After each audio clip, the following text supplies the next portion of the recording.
I started getting this low-grade fever, and I would have night sweats. So every night, I would go through 2 or 3 t-shirts, just wet. I was going to the doctor and nobody could figure it out. And I was getting ready to go to my sister's for Christmas. And then 2 weeks later, I was supposed to go to Thailand again to see my son and my wife.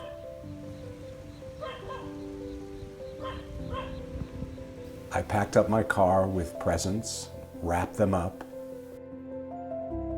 And as I was wrapping up the presents, I felt a tingling in my right foot.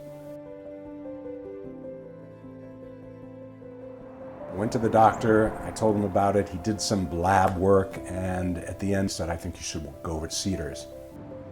I think he thought I was maybe having a stroke. That night, some man who looked like a Hoover vacuum cleaner salesman came in a cheap suit and a briefcase, and he put it down, and he turned on the radio, and he started playing Christmas songs. He said, hold still, because this could paralyze you for life. We're gonna listen to, Frosty the Snowman, and I'm gonna give you a lumbar puncture.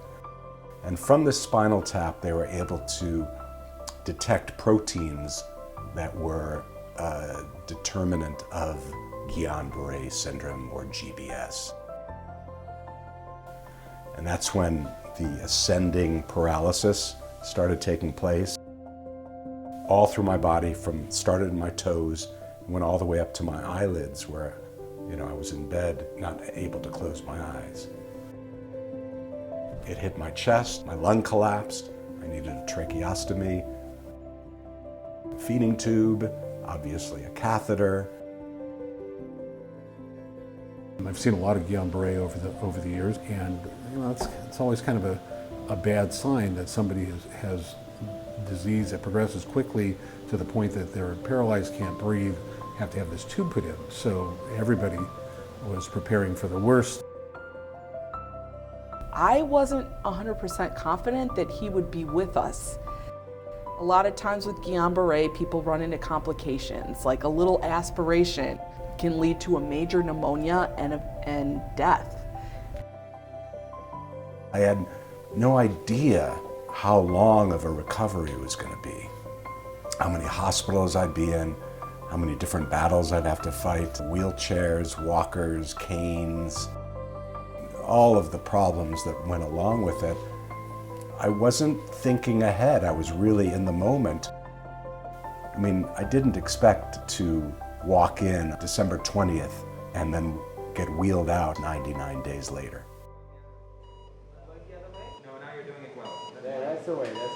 It's basically the immune system attacking the myelin, which is the protective covering over your nerves and the conductor between your peripheral nervous system and your central nervous system. When the myelin is basically stripped, which is what happens in Guillain-Barre, there's no connection between the impulse and the brain.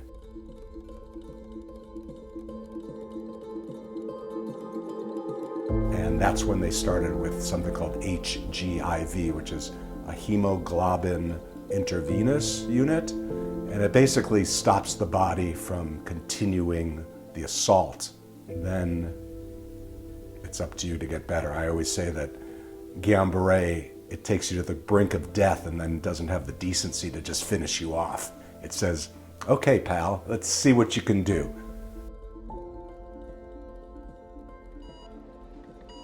So I walked into Cedars December 20th, and I was wheeled out on a gurney 4 weeks later with a catheter, a feeding tube, tracheostomy. I lost probably 40 pounds and pretty much paralyzed. I think I could move my hand a little bit. So Barlow was a tuberculosis clinic back in the early 1900s. And it's only about 60 beds, so it's very private, and they just focus on getting people off of mechanical breathing machines. I wasn't breathing on my own.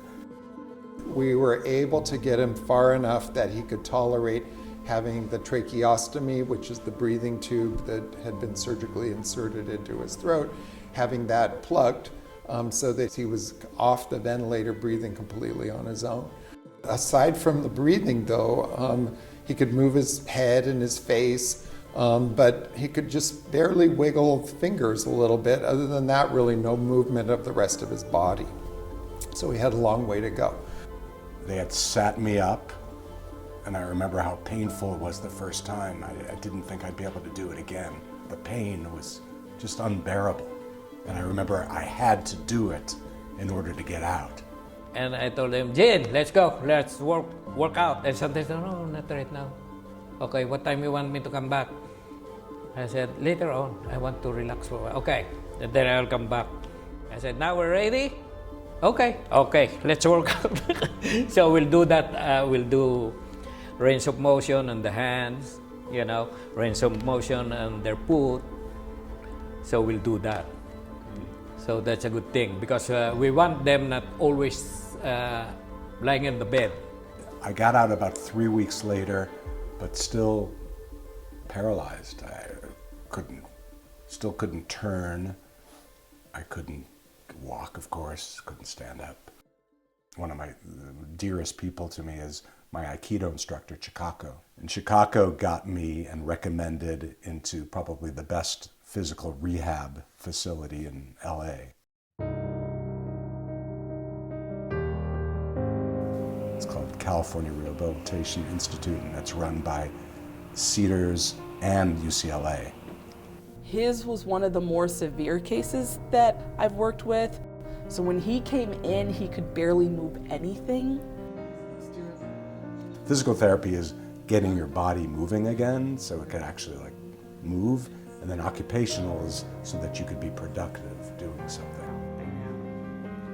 And so they have to go through this process whereby the nerves start to recover and remyelinate, become re-insulated in order for them to function.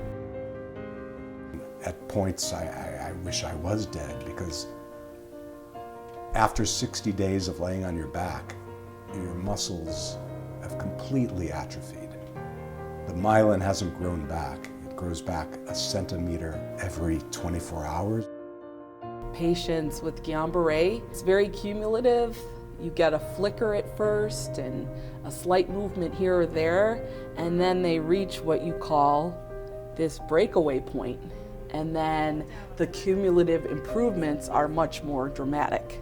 Just the best care and the best therapists and 4 or 5 hours a day. And if I didn't have that, I don't know where I would be. By the time he left, he was walking, short distances using a cane.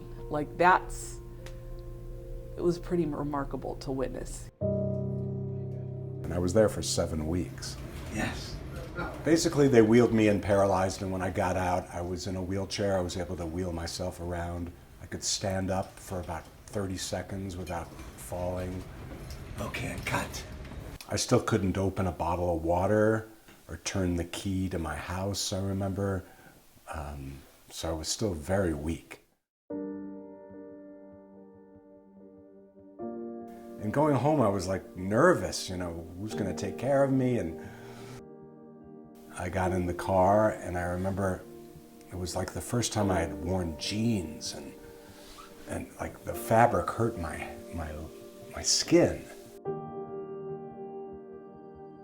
It was a tough ride home, 40 minutes to my house, and I wasn't sure if I was going to be able to get up just on the curb because I still couldn't really lift my legs off the floor.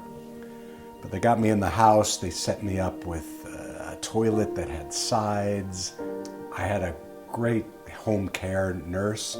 But this went on for about 4 weeks and was quite expensive. Finally, I was strong enough to be on my own. And that's when I started with something called Rehab Without Walls. That's when therapists like Larry Ross and Patty Lynn would come. And he started talking to me about his son and wife that were in Thailand, having him share with them in Thailand what he's doing really kept his spirits up, kept his motivation, kept him going, yeah, I've got this. When he got sick, Harry was 7 months.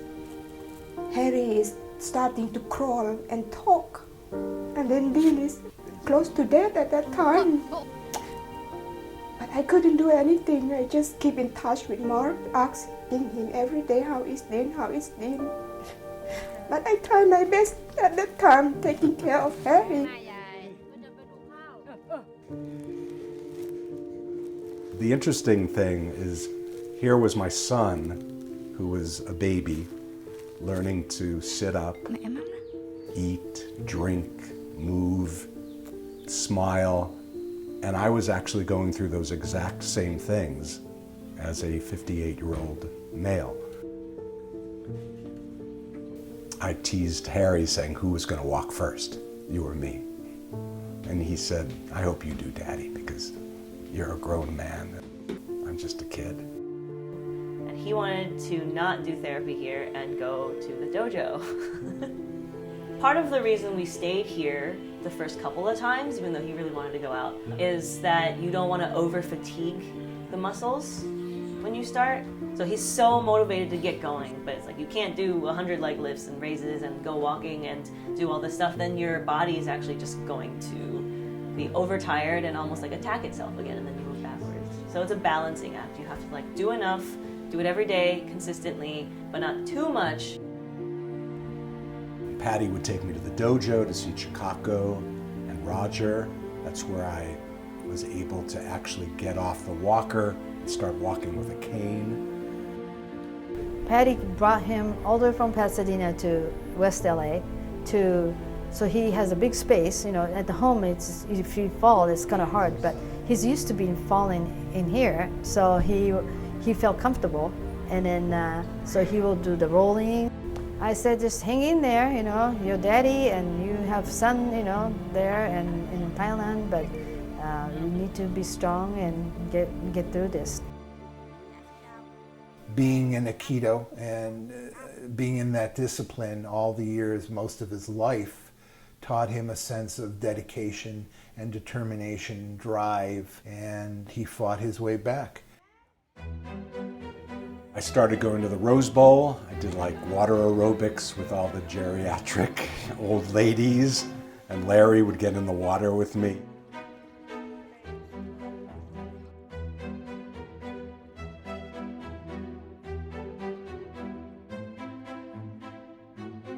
Larry would take me not only to the pool, but he took me to a climbing gym where I did adaptive climbing, and like 2 or 3 people would actually help me situate my foot on a little plank so that I could kind of climb. They would put a harness on me in case I fell.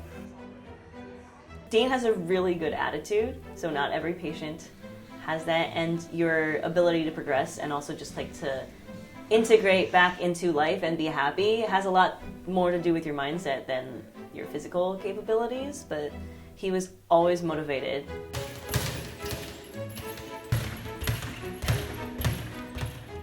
Well, my friend Jay Downing took me to the parking lot at the Rose Bowl. And I mean, I had trouble just like lifting my arms, and my feet, I mean, to this day, are pretty much like 90% numb.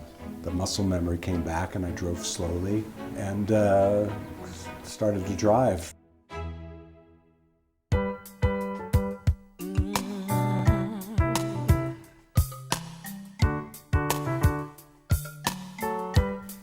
I've often thought, you know, why did this happen to me? Why did I go through this? And I think what kept me going was Harry. You know, here I had this son who was, you know, 6 months old, and you know, that was kind of my motivating desire whenever I would get down, or just knowing that I had him and I had my wife who, you know, loved me and wanted me to get better.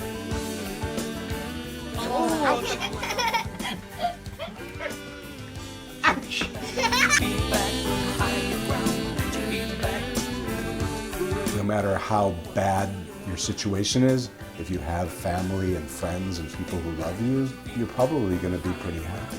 It's loneliness and isolation and a lack of love, no matter how healthy you are physically, that's going to really depress you. So I was lucky. I literally, in 99 days at 3 separate hospitals, there were only 2 days that I didn't have visitors.